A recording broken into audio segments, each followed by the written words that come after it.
Volvo's infotainment system is powered by Google Automotive Services, known as GAS, and is found in models like the XC90 and C40 Recharge. A common issue is screen freezes, often caused by software glitches or connectivity problems.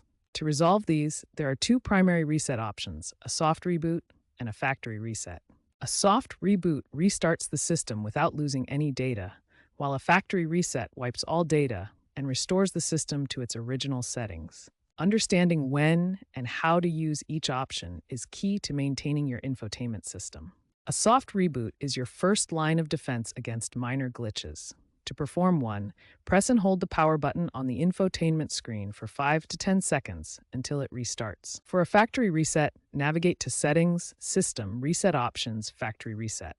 You'll need a PIN, usually 00, or a vehicle-specific code. If the screen is frozen and unresponsive, try a hard reset by holding both the volume and power buttons simultaneously for 15 seconds. After any reset, reconnect to Wi-Fi to ensure all apps update. Remember to avoid resetting while driving and use voice commands via Google Assistant for hands-free help.